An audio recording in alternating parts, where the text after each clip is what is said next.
there isn't a business out there today that doesn't have opportunities that we can help with. So we share in the savings. Gotcha. So if we save a business $1 million a year, we share 50% of that. Be realistic and be willing to dream bigger. And it's very possible if you dream bigger, you actually might obtain bigger. Welcome to the Franchise Freedom Podcast, where you can escape the corporate trap through franchise ownership. Here's your host, Giuseppe Grammatico, the Franchise Guide.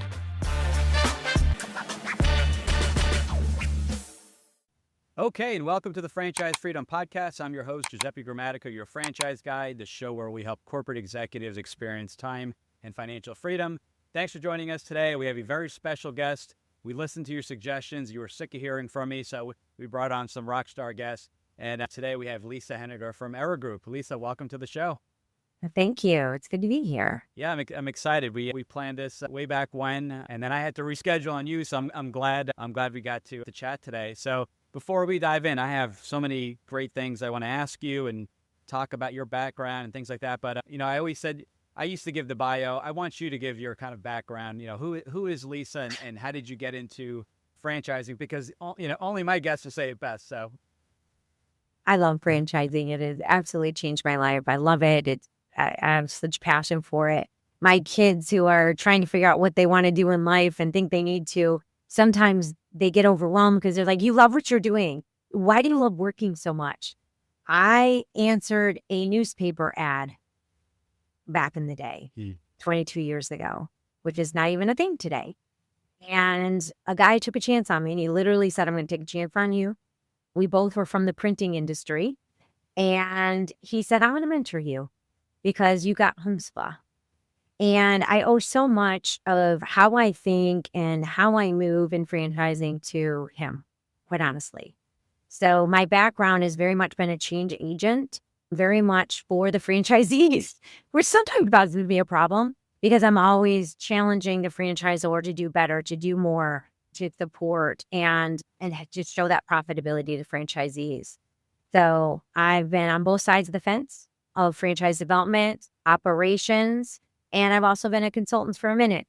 But where I really love is being at the franchisor level and making a difference. So I see the world through change agent, always being better tomorrow than we were today, and being as efficient and profitable as possible, which is Era is just such a good fit for me overall as a brand. So I'm excited to talk with you a little bit more today about both of those things. Awesome. That's very exciting. And yeah, it makes a big difference when you've experienced both sides, a consultant on the franchisor side, and just the different industries. It gives you a better, I think, perspective, kind of a more of this holistic view of how everything works and, what areas of improvement and things like that. So speaking of areas of improvement for small business, tell us a little bit about Era Group. Who is Era Group? What services do they offer? I guess we'll start there. So we are the largest cost intelligence consulting firm in the world that probably your guests have never heard of. And so what we do, we specialize in reducing indirect costs and improving profitability, saving the people. Because a lot of companies go to the people first, and that's just backwards. So we're focused on finding out efficiencies through pricing, process, and policy. And the beauty about our brand, too, is there's such an ecosystem because as people are coming out of corporate world, which they have just the most wisdom, the most experience, or they're being pushed out today, which is why we've come in contact, because you're able to share our brand with them. But we're able to really take that knowledge so that business owner, those C-suite, can focus on their core business. Right. Well, we come alongside them, no pressure, no embarrassment, but to improve their business. And we happen to find a lot for them that allows them to bring in more people, maybe expand their business, increase their technology. So it allows them to be more strategic and make better decisions on the growth of their business from our partnership. I like that. And what did you call it in the beginning? Because we've been working together, and I think that was the first time I've heard this. Did you The say cost intelligence. cost intelligence? Yeah. Wow, I like that. I really like. How come I haven't heard that before? Cost intelligence. That's so cool. Funny story. A year ago, we changed our branding from expense reduction analyst to error group. And for those that have been around a while, it's been a hard work expense reduction analyst, but we're not. And as part of the rebrand, it was really looking at what is it that we do? And here's the beauty. We've been around for 32 years. We're in 64 countries, 1,000 consultants. Can you imagine the data points that we've collected over the years? So Absolutely. we took those data points, we took the benchmarking, the indexes, we've got AI, we've got machine learning, and we built this machine. That's where cost intelligence came from. Our CEO, it was our conference last year, and he was sitting in the middle. At the end, everyone had gone off either to their room or to go socialize. And I needed to chat with them. And he was sitting there in the room. And like, jerkly. He says, Lisa, I think we should be talking about cost intelligence because that's really what we do. And he went out and he owned that. We own that URL. And we've been slow to it, but it's really about what does that mean? Well, we built on value, not our time, which is typical consultancy work. Right. And that is the essence of what ERA does. And there's so many great things that I hope we get into today to talk about what do most of your people want? Quality of life. What does that mean? Usually it means doing the things that they want, but many and oftentimes you've got to work in your business long enough to get there, and it's already built into our sauce, so it's super cool. I love that. Yeah, it's funny. I've been doing this for a while, and when you talk to people and you ask them about, when they think of franchising, what's the first thing they think of? And they'll mention some of the fast food chains. They have no idea that there's 4,000, just say roughly 4,000 franchises in the U.S. And then you start breaking down the categories, and they're shocked. They're shocked that there is things like an error group, providing cost intelligence and business coaching and executive recruitment and all these other types of businesses. Their mind just automatically goes to fast food. So they're really intrigued by that. And what also intrigues them is that the investment is nowhere near what it costs for a full build out of a fast food restaurant. So you definitely grab their interest. Switching gears a little bit on we covered what ERA does. So who is a good fit? Because you had talked about, what are your goals and, time freedom and why are you looking into business ownership? But now we have to kind of look within to say, okay, now that we know what we want, what are my skill sets? What are the transferable skill sets? Maybe I'm coming out of Wall Street like I did over 20 years ago. So who is that? We'll call it franchise avatar. I would say that it's someone who always has some level of entrepreneurial spirit, right? So if it's someone who just cannot sleep at night being a business owner, they're not for us. It's someone who's from the professional world. And we're looking for probably the least amount of experience would be 10 to 12 years. That candidate that can sit in front of the C-suite and is comfortable taking ideas and communicating them in a way that create dialogue that then create value. That's really the essence of who we need. And someone who I think is ready. And to me, ready means maybe they're burnt out. Maybe they're undervalued. Maybe their voice is not heard. I think those are the optimum candidates because they get it. They've sat in those rooms and had to been silent, or they've not been invited into those rooms. And they want to be bigger part of that, and they're community focused and they like people. So it sounds very simple. And most people would probably say, well, that's me. But is it? Do you really like people? Because that's a big part of our business. It starts and ends with people, everything. But it's not so much of what you've done. It's the intention of your candidate. Mm-hmm. So I should be talking to a lot of people, to be honest with you. That fits a lot. And this is definitely a people business. And this is a conversation you would think most small businesses would be open to having, doing a full analysis of their entire business, not just one key area, to see where there can be cuts, some cost savings, maybe some consolidation and things like that. So you would think people, business owners would be overly excited given the value proposition, the way that the proposal, the consultation works and things like that.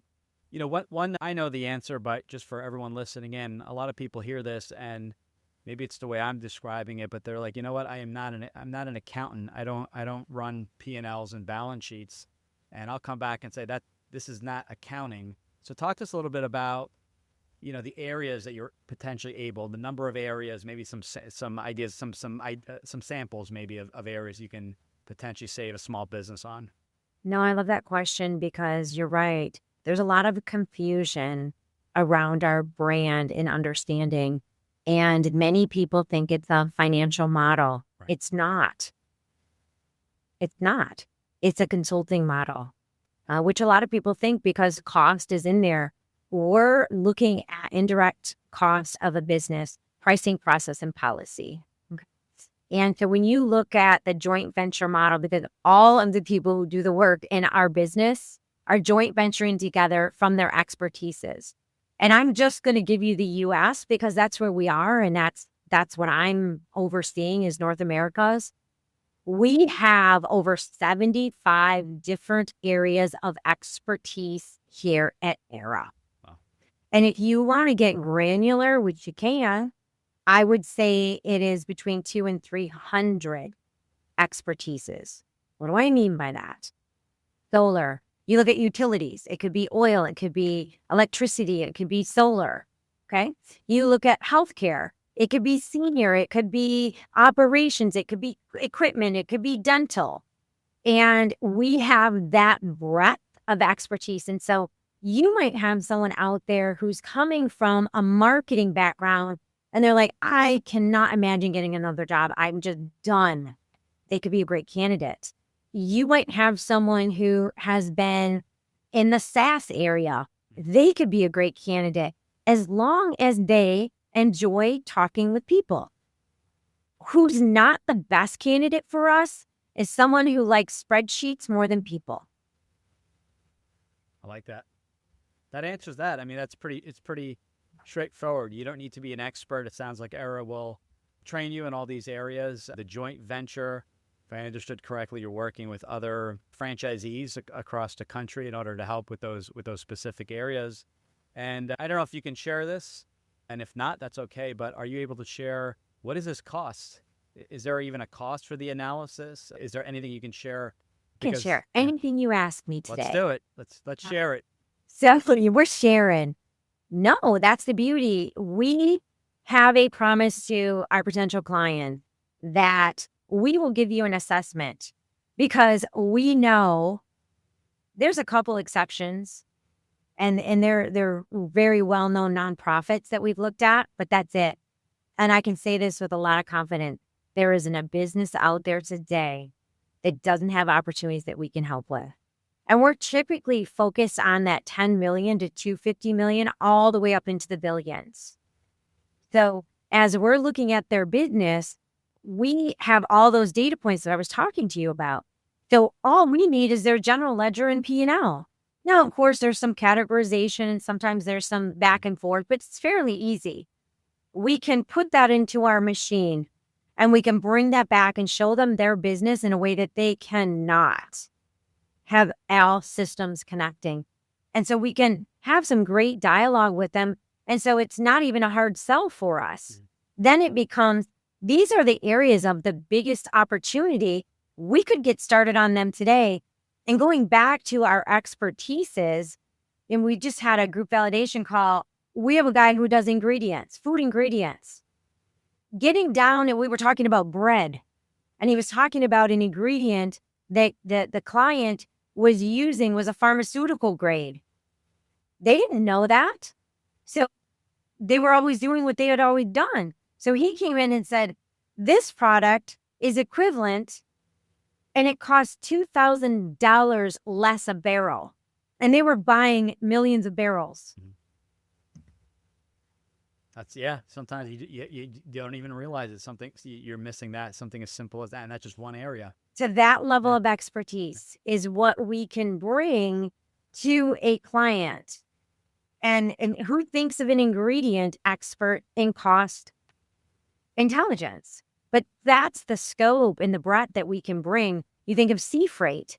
When all those boats were sitting out in California, we saw it on the news in 2020, our clients weren't dealing with that because our experts knew those things were coming before they were, and they knew how to move around them.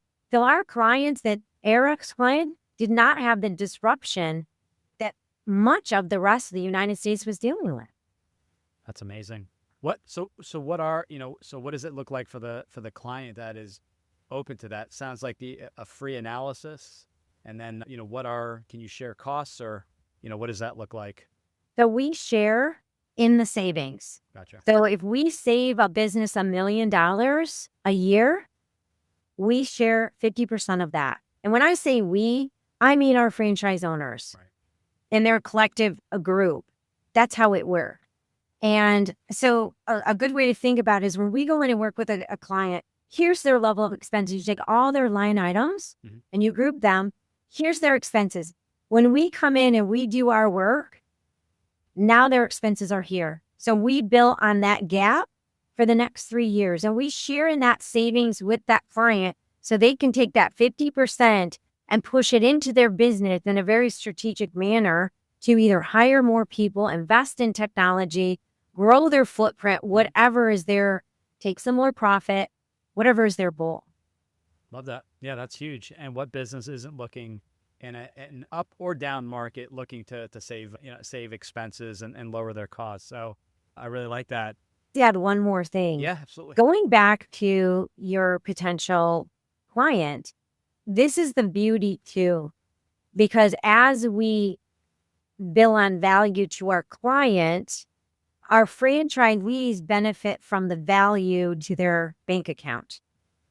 And how much time are they spending? Are they grinding out a 40-hour week for that? No, they're not. And we will monitor it, but there's very little time that gets invested into this on the long term. It's more heavy up front, but then we're staying there as a continual advisor monitoring. And so this isn't a 40-hour a week grinded out. Of course, I don't want to use that word passive investment because we want our owners to be in the business, but they're not sitting at a desk for 40 hours a week. They're not doing it. And because you're essentially doing all the work up front and creating correct me if I'm wrong, these are annuities in a way. So you're saving if it's lowering, just to keep it simple, that ingredient, and it's $100,000 every single month. It may be $100,000 for however length of time that the agreement is based upon. So the work is done up front, and then you're essentially getting those. As long as they're getting the savings, you're getting and half because of of the joint venture. Yep. Because someone else that they partnered with is doing that work. Right. And then because they brought the client and they own the relationship and they put that team together, they're benefiting from watching their team members. And typically we're signing 5 projects with every client or more. So you got 5 people doing work that you as the franchise owner are benefiting from them doing that work. Right. And awesome. I don't know anything that exists like that out there today. It is very unique. I know that I would say almost 100% of the time people had no idea that this type of business that I personally have worked with, that this existed. So that's part of the platform, part of the show, part of everything we do is education based. We like to let people know what's out there, level the playing field, so you have a really good understanding of not just franchising, but what's out there and how to go about finding the right fit. So we kind of talked about who is the right fit, the franchise avatar, what the business does. So, the people listening in on the show, most of them are corporate execs.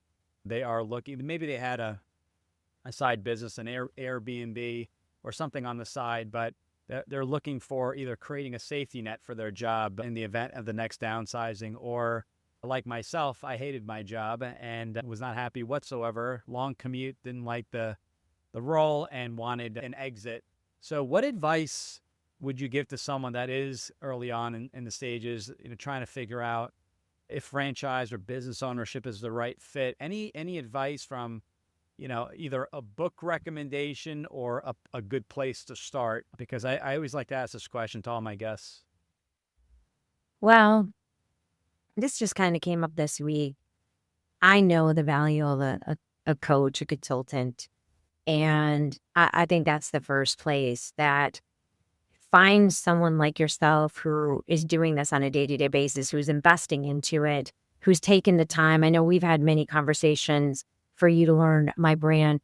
I was on a introduction call, and the gal that I was talking with said, and it's one of your franchisors, and she was saying she wanted to own a business, and she was at the hair salon, and they said, oh, well, this person used a franchise coach. Mm-hmm.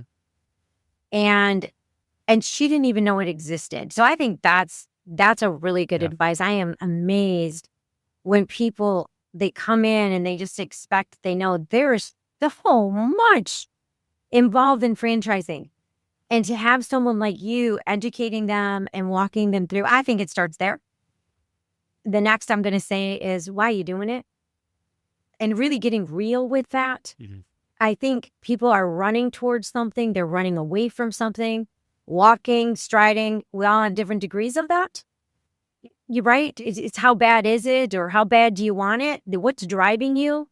I think someone needs to get real with that, because you can spend a lot of time learning and talking, but if you're not willing to execute, so I would say, ask yourself, are you willing to define why, what it might look like? And I'm not talking picking the brand. I'm saying, what's the characteristics? Right.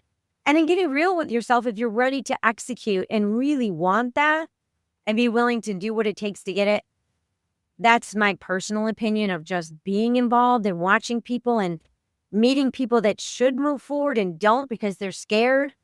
And I think that's my biggest frustration in franchising is seeing someone so clearly like, oh my God, you could be amazing, and know that they could. And then watching them not be able to decide. You and I worked with someone like that. And I'm so thankful that he finally got the courage to do it, and he's having a great experience. And that's the fun in it, I think, for people like you and I. It's a lot. It's an emotional roller coaster. There's some fear, anxiety, and excitement all wrapped into one. I think the thing that helps with anxiety and fear is education, information. Not just I'll kind of figure it out on my own. It's talking to people, seeing if the fit's there, and ultimately there's got to be a little bit of pain, or there's got to be a lot of pain, right? If you have, I talk to a lot of people that have well-paying jobs and they just want another income stream. Well, that's a franchise could be another income stream.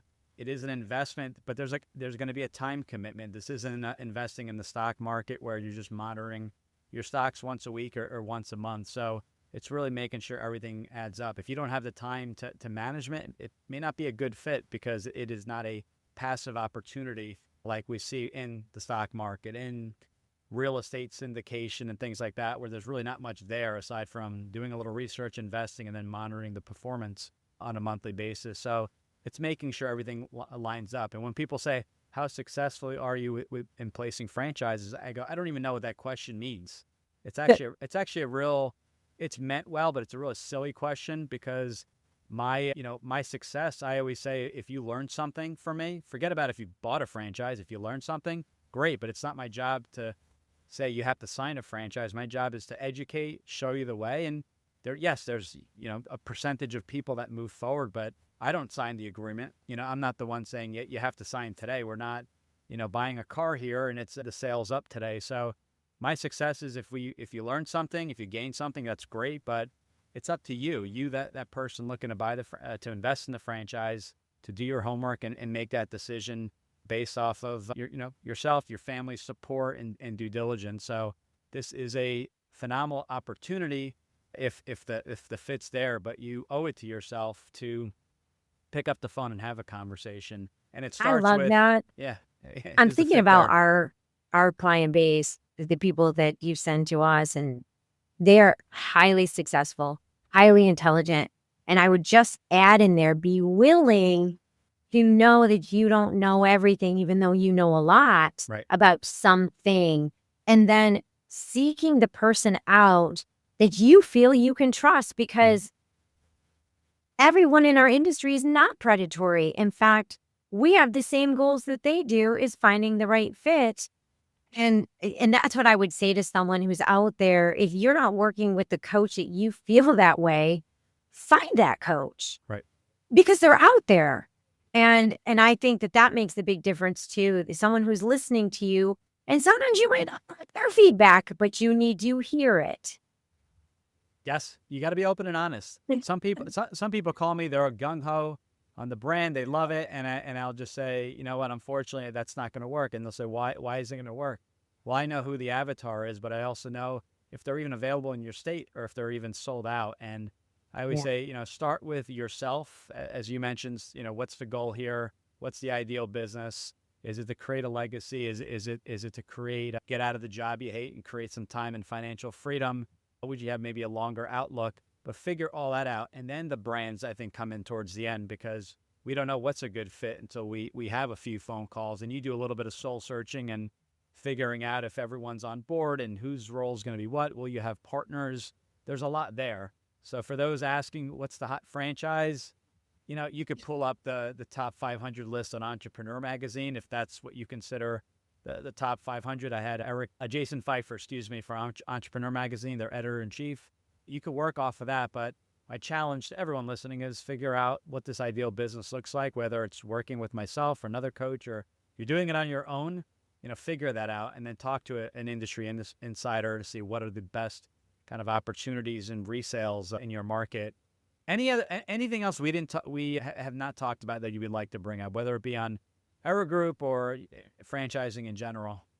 Well, I think something that can help you help them, and ultimately help us, because then when they get to us, that they should be talking to us. And you know, that's the challenge. And it looking at the characteristic of a business, and I'm not saying, it's kind of like buying a house. You're not looking at a 7-bedroom if you're looking for a 2-bedroom. You're not looking at a 5-car garage if you want a 2-car garage. You're not looking at a city if you want to be on the water. And I think looking and saying, who do I want to work with? Looking at those kind of characteristics. What are the kind of things that you love to do? What are the things you hate? But you can't not take a business because there's going to be some things you hate. What you want to do is limit those things you hate, because unfortunately, it's not all, sunshine and rainbows. Right. And so I think getting real with those things can help you really help them and say, wow, based on this, I'm going to show you this, because you want to tap into this side. And even though you haven't been doing it for 20 years because you've been in this role, that's who you are. Right. So I think those are some of the things that I wish that I could just tell everyone that's looking at business. Like, it starts with you, and you can design this however you want. The other thing that I would say is dream bigger, not a fantasy dream, because I'm not about that.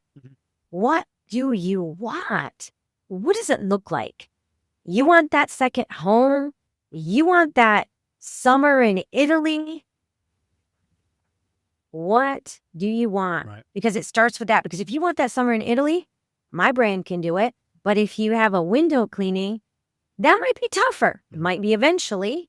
And I think that can help you when you're talking to them. But what I find is a lot of people think it's a fantasy, and it's pushed so far down, Right.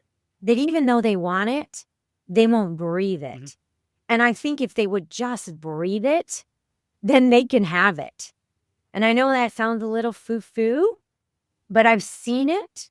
And we just had a group validation call, and this owner, he wanted to make $250,000 a year. If he invested in our business, he'd be happy with that and the outcome.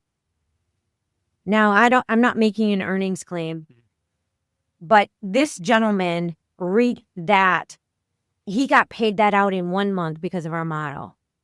Not the first month, Right. but he so far surpassed that. And so that's what I'm talking about. It's just getting real with what is it that you want, being realistic and being willing to dream bigger. And it's very possible if you dream bigger, you actually might obtain bigger. Love that. And write it down. I did a show just on that, on goal planning and creating your massive action plan, which I learned from Tony Robbins back when I bought his first Getting the Edge on cassette from QVC. You know, I'm dating We have so myself. much in common. Yeah, it's not a record, as my kids would make fun of me. It's an actual cassette.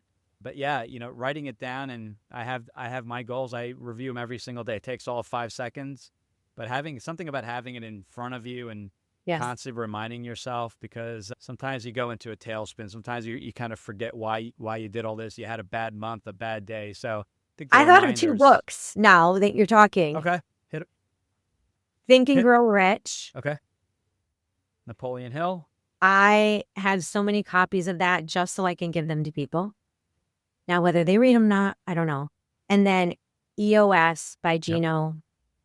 Traction. And Traction. I think that gets you in the mode of thinking like a business owner and working on the business, not in the business. And I think from just a shared mentality, most of the people that you're going to talk to, especially when you get to the higher level at the franchisors, probably are reading that book and using some form of it. So I would say start with that, because now you've got that common language. Because you want to talk to the best top owners in any franchise system. Chances are they're using some of that mentality.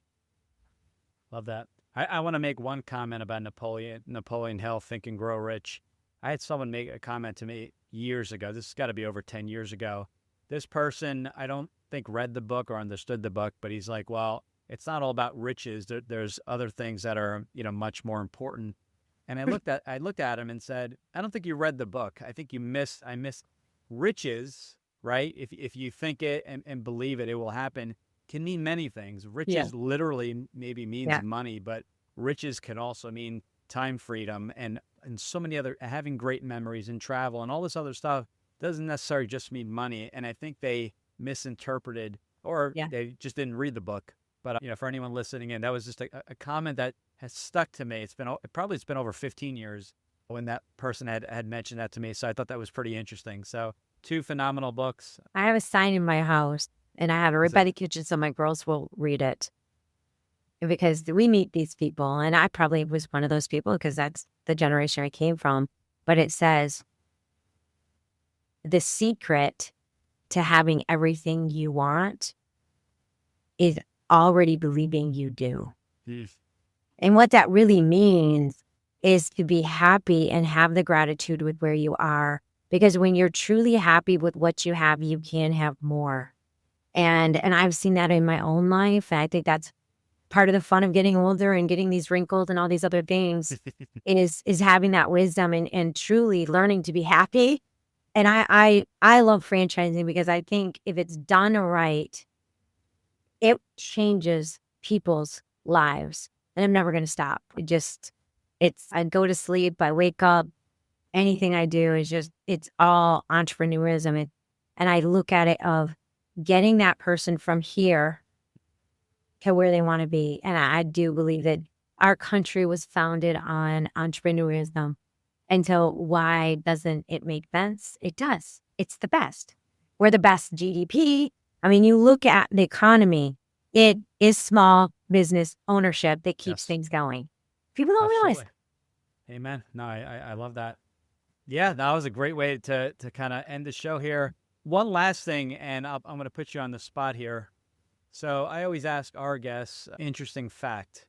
I'm going to start off with a mutual interesting fact. So I don't think I've ever met someone as passionate and such a big a fan of the movie Boiler Room. I don't know, remember what year was that? 93, 95? I forget, but it was pretty funny. Big fans of the show. If anyone's listening, and I came from the investment world, so there's that came out at the exact time I was getting my Series 7 license and all that. So I thought that was pretty funny. So I will throw that there. I haven't watched that movie in a while, and once you had brought it up, it brought a smile to my face and some some great memories. Can you name another, or we'll leave it at that? Fun fact about Lisa. Fun fact about Lisa. I think people see me and unless they really know me, they don't know me. I am happiest with my hair up, some yoga pants in the woods. I've got this big old RV that I love to take around to national parks. I just like the simple thing, and everything I do is just about being appreciative of the little things that have made us who we are. And we have so much privilege in this country. It's taken me a long time to realize that. I'm going to get all emotional, but I think that's it. It's just taking the time to figure out what do you care about and do more of it. That's probably the thing that most people don't know about me, because I'm very intense and, I'm tough, but I have a very, very soft side to me that most people never get to see. That's it. So get on the phone, talk to Lisa, get to that soft side. And I appreciate that was awesome. I really appreciate your time. I really appreciate you sharing every time we have these conversations. I learned something new. It's cost intelligence. That's stuck in my mind. I really like that. I'm gonna have to use that here in the blog post. And we're gonna do better. We're gonna get you better stuff. I'm working on that. So I'm gonna rebrand everything. So when you guys are talking about it, you're gonna be like, "What's this company? We used to say something else." I am gonna change the game, because that's where we are at Era. I mean, we are no longer expense reduction analysts, and it is just so profound. So I owe that to you. So push on me and make sure I get it to you, because I'm working on it. Awesome. Well, we'll definitely be in touch and talking. Looking forward to sharing the final show, the final product. And again, I really appreciate your time. I know you're extremely busy. So thanks again for coming on the show, and looking forward to chatting very soon. Thanks for tuning in. If you want to learn how to make the transition from corporate to owning your franchise, join Giuseppe on the next episode. You can also follow on all social media platforms and achieve financial and time freedom today.